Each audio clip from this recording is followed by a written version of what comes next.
Item ಯಾವುದೇ ಇರಲಿ try ಮಾಡಿ ಆಚಿ ಚಿಕನ್ ಮಸಾಲಾ. ದೊಡ್ಡ ದೊಡ್ಡ ಸ್ಟಾರ್ಗಳ ಬಗ್ಗೆ ನಾಲಿಗೆ ಹಾರಿಬಿಟ್ಟಿದ್ರು ಕನಕಪುರದ ಶ್ರೀನಿವಾಸ್. ಇದೇ ವಿಚಾರಕ್ಕೆ ಸಂಬಂಧಪಟ್ಟಂತೆ ನಟ ಮತ್ತು ನಿರ್ಮಾಪಕ ಜೋಗಿ ಪ್ರೇಮ್ ಅವರು ಕೂಡ ದೂರನ್ನ ದಾಖಲು ಮಾಡಿದ್ರು. ಈಗಿರುವಂತಹ ಪ್ರಶ್ನೆ ಏನ್ ಗೊತ್ತಾ, ಕನಕಪುರದ ಶ್ರೀನಿವಾಸ್ ವಿರುದ್ಧ ಹಾಗಾದ್ರೆ ಕ್ರಮ ಏನು? ಇದನ್ನ ಕೆಲವರು ಪ್ರಶ್ನೆ ಮಾಡ್ತಿದ್ದಾರೆ. ಫಿಲಂ ಚೇಂಬರ್ ಯಾವ ರೀತಿಯ ಕ್ರಮವನ್ನ ಕೈಗೊಳ್ಳಬಹುದು ಅಂತ. ದೊಡ್ಡ ಸ್ಟಾರ್ಗಳ ಬಗ್ಗೆ ನಾಲಿಗೆಯನ್ನ ಹರಿಬಿಟ್ಟಿದ್ರು, ಬಾಯಿಗೆ ಬಂದಂಗೆ ಮಾತನಾಡಿದ್ದ ಕನಕಪುರದ ಶ್ರೀನಿವಾಸ್ ವಿರುದ್ಧ ಕ್ರಮ ಏನು? ಕನಕಪುರ ಶ್ರೀನಿವಾಸ್ ಅವರನ್ನ ಬ್ಯಾನ್ ಮಾಡ್ಬಿಡ್ತಾ ಫಿಲಂ ಚೇಂಬರ್? ಸ್ಟಾರ್ಗಳು ಮತ್ತು ಸ್ಟಾರ್ ಡೈರೆಕ್ಟರ್ಗಳನ್ನ ನಿಂದನೆ ಮಾಡಿದ್ರು ಕನಕಪುರದ ಶ್ರೀನಿವಾಸ್. ನಟರಿಗೆ ಅವಾಚ್ಯ ಶಬ್ದ ಬಳಸಿದ ನಿರ್ಮಾಪಕ ಕನಕಪುರ ಶ್ರೀನಿವಾಸ್. ನಿರ್ದೇಶಕರು ನಟರು ಅಡ್ವಾನ್ಸ್ ಪಡ್ಕೊಂಡು ಸಿನಿಮಾ ಮಾಡಿಲ್ಲ ಅಂತ ಶ್ರೀನಿವಾಸ್ ನಾಲಿಗೆ ಹರಿಬಿಟ್ಟಿದ್ರು. ಹಣವನ್ನ ವಾಪಸ್ ಕೂಡ ಕೊಟ್ಟಿಲ್ಲ ಅಂತ ಗಂಭೀರ ಆರೋಪ ಮಾಡಿದ್ರು ಶ್ರೀನಿವಾಸ್. ಕನಕಪುರ ಶ್ರೀನಿವಾಸ್ ವಿರುದ್ಧ ಪ್ರೇಮ್ ಮತ್ತು ಎಪಿ ಅರ್ಜುನ್ ಅವರು ಹೋಗಿ ಸ್ವತಃ ದೂರು ಕೊಟ್ಟಿದ್ರು. ಇಂದು ಫಿಲಂ ಚೇಂಬರ್ ನಲ್ಲಿ ಮಹತ್ವದ ಸಭೆ ಇದೆಯಂತೆ. ಹಂಗಾಗಿ ಆ ಸಭೆಯಲ್ಲಿ ಏನ್ ನಿರ್ಧಾರ ಕೈಗೊಳ್ಳಬಹುದು ಅಂತ.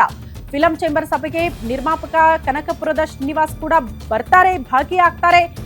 ಫಿಲಂ ಚೇಂಬರ್ನ ಸಮ್ಮುಖದಲ್ಲೇ ಕ್ಷಮೆ ಕೇಳ್ಬಿಡ್ತಾರಾ ಅನ್ನೋದು ಪ್ರಶ್ನೆ ಇದೆ. ಕ್ಷಮೆ ಕೇಳದೆ ಹೋದ್ರೆ ಫಿಲಂ ಚೇಂಬರ್ ಏನ್ ಕ್ರಮ ಕೈಗೊಳ್ಳುತ್ತೆ ಅಂತ. ಹಂಗಾಗಿ ಫಿಲಂ ಚೇಂಬರ್ ಕಡೆಗೆ ಇಡೀ ಸ್ಯಾಂಡಲ್ವುಡ್ ನ ಚಿತ್ತ ಇವತ್ತು ನೆಟ್ಟಿದೆ. ಕಾರಣ ದೊಡ್ಡ ದೊಡ್ಡ ಸೆಲೆಬ್ರಿಟಿಗಳಾದಿಯಾಗಿ ನಿರ್ಮಾಪಕರು ನಿರ್ದೇಶಕರು ಎದುರು ನೋಡ್ತಿದ್ದಾರೆ, ಏನ್ ಬೆಳವಣಿಗೆ ಆಗಬಹುದು ಈ ಸಭೆಯಲ್ಲಿ ಅಂತ. ಒಂದು ಫಿಲಂ ಚೇಂಬರ್ ಅಲ್ಲೂ ಕೂಡ ದೂರು ಕೊಟ್ಟಿದ್ರು ಇಬ್ಬರೂ ಕೂಡ.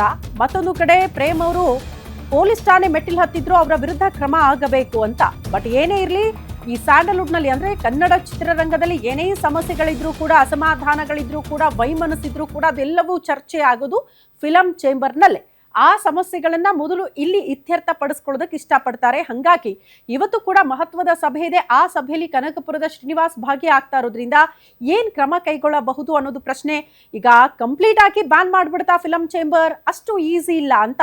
ಅಲ್ಲೂ ಕೂಡ ಒಂದಷ್ಟು ತಾಂತ್ರಿಕ ದೋಷಗಳು ಬರುತ್ತಂತೆ. ಏಕಾಏಕಿ ನೀವು ಯಾರನ್ನೂ ಬ್ಯಾನ್ ಮಾಡಕ್ಕಾಗಲ್ಲ ಅಂತ ಈ ಹಿಂದೆ ಒಂದಷ್ಟು ವಿಚಾರಗಳು ಇದು ಮುನ್ನೆಲೆಗೆ ಬರ್ತಾ ಇತ್ತು. ಹಾಗಾಗಿ ಏನ್ ಕ್ರಮ ಆಗುತ್ತೆ ಅನ್ನೋದನ್ನ ಕಾದ್ ನೋಡ್ಬೇಕು.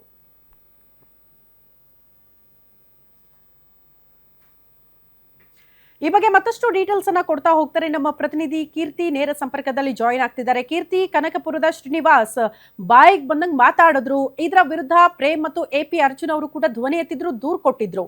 ಇವತ್ತು ನಡೆಯುವಂತಹ ಸಭೆಯತ್ತ ಎಲ್ಲರ ಚಿತ್ತ ಇದೆ, ಏನಾಗಬಹುದು ಅಂತ. ಒಂದು ಕ್ಷಮೆ ಕೇಳಬಹುದು, ಬ್ಯಾನ್ ಮಾಡ್ತಾರೆ ಅನ್ನುವಂತ ವಿಚಾರಗಳು ಮುನ್ನೆಲೆಗೆ ಬರ್ತಾ ಇದೆ. ಬ್ಯಾನ್ ಮಾಡೋದು ಅಷ್ಟು ಈಸಿನಾ?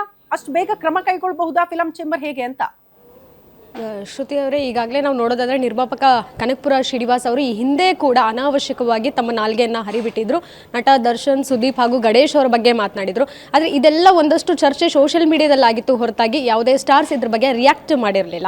ಆದರೆ ಇತ್ತೀಚೆಗೆ ಕಾಟನ್ ಪೇಟೆ ಗೇಟ್ ತಮ್ಮ ಚಿತ್ರದ ಸುದ್ದಿಗೋಷ್ಠಿ ಆಡಿಯೋ ಲಾಂಚ್ ವೇಳೆ ಒಂದಷ್ಟು ನಟರ ಬಗ್ಗೆ ಮಾತನಾಡಿರುವಂಥದ್ದು, ಅದರಲ್ಲೂ ಸಹ ಡಿ ಕೆ ಶಿವಕುಮಾರ್ ಅವರ ಬಗ್ಗೆನೂ ಸಹ ಒಂದಷ್ಟು ನಾಲ್ಗೆ ಹರಿಬಿಟ್ಟಿದ್ರು. ಹೀಗಾಗಿ ನಟ ಪ್ರೇಮ್ ಅವರು ಇರಬಹುದು, ಜೊತೆಗೆ ಜೋಗಿ ಪ್ರೇಮ್ ಅವರು, ಎಪಿ ಅರ್ಜುನ್ ನಿರ್ದೇಶಕ ಇಬ್ಬರೂ ಸಹ ಜೊತೆಗೆ ಬಂದು ಫಿಲ್ಮ್ ಚೇಂಬರ್ನಲ್ಲಿ ಕಂಪ್ಲೇಂಟ್ನ ಕೊಟ್ಟಿದ್ರು. ಯಾವುದೇ ನಿರ್ದೇಶಕರ ಬಗ್ಗೆ ಈ ರೀತಿಯಾಗಿ ಒಂದು ಸಾರ್ವಜನಿಕ ಬಹಿರಂಗವಾಗಿ ಒಂದು ವೇದಿಕೆಯಲ್ಲಿ ಮಾತನಾಡಬಾರ್ದು ಅನ್ನುವಂಥದ್ದನ್ನು ಹೇಳಿದರು. ಏನು ಅಡ್ವಾನ್ಸ್ ಕೊಟ್ಟಿದ್ರು ಎಲ್ಲವನ್ನೂ ನಾವು ವಾಪಸ್ ಕೊಟ್ಟಿದ್ದೀವಿ. ವಾಪಸ್ ಕೊಟ್ಟಾದ್ಮೇಲೆ ಅವ್ರ ಜೊತೆ ಏನಕ್ಕೆ ನಾವು ಸಂಪರ್ಕ ಮಾಡಬೇಕು, ಏನು ಮಾತಾಡಬೇಕು, ನಮ್ಮ ಜೊತೆ ಏನು ಇದೆ ಅವರ ರಿಲೇಷನ್ಶಿಪ್ ಅನ್ನುವಂಥದ್ದನ್ನು ತುಂಬ ಖಾರವಾಗಿ ಮಾತನಾಡಿದ್ರು ಜೋಗಿ ಪ್ರೇಮ್ ಅವರು. ಸರಿ, ಇದೆಲ್ಲ ಆದಮೇಲೂ ಸಹ ಕನಕಪುರ ಶ್ರೀನಿವಾಸ್ ಅವರು ಯಾವುದೇ ರೀತಿಯ ಒಂದು ರಿಯಾಕ್ಷನ್ ಕೊಡಲಿಲ್ಲ. ಜೊತೆಗೆ ಫಿಲ್ಮ್ ಚೇಂಬರ್ನಲ್ಲೂ ಸಹ ಜೈಮಾಲಾ ಅವರು ಸಂಪರ್ಕಿಸಿದಾಗ ಇವತ್ತು ನಾನು ಬರ್ತೀನಿ ಮಾತನಾಡೋಣ ಅನ್ನೋಂಥದ್ದು, ಒಂದು ಸಭೆಯಲ್ಲಿ ಕೂತ್ಕೊಂಡು ಮಾತಾಡ್ತೀವಿ ಅನ್ನೋಂಥದ್ದು ಒಂದು ಮಾಹಿತಿ ಈಗ ಸಿಕ್ಕಿರೋವಂಥದ್ದು. ಅಕಸ್ಮಾತ್ ಕನಕಪುರ ಶ್ರೀನಿವಾಸ್ ಅವರು ಮಾತನಾಡೋದಾದರೆ ಕ್ಷಮೆಯನ್ನು ಕೇಳ್ತಾರಾ ಅಥವಾ ನಾನು ಕ್ಷಮೆ ಕೇಳಲ್ಲ ಅನ್ನುವಂಥ ಅವರ ಹಠವನ್ನು ಸಾಧಿಸ್ತಾರಾ ಅನ್ನುವಂಥದ್ದು ಒಂದು ಕುತೂಹಲ. ಆದರೆ ಮತ್ತೊಂದು ಕಡೆ ವೇದಿಕೆಯಲ್ಲೂ ಸಹ ತುಂಬ ಖಾರವಾಗಿ ಮಾತನಾಡಿರುವಂತಹ ಕನಕಪುರ ಶ್ರೀನಿವಾಸ್ ಅವರು ಕ್ಷಮೆ ಕೇಳಲ್ಲ ಅನ್ನುವಂಥದ್ದು ಎಲ್ಲೋ ಸಹ ಆ ಮಾತು ಕೂಡ ಕೇಳಿ ಬರ್ತಾ ಇದೆ.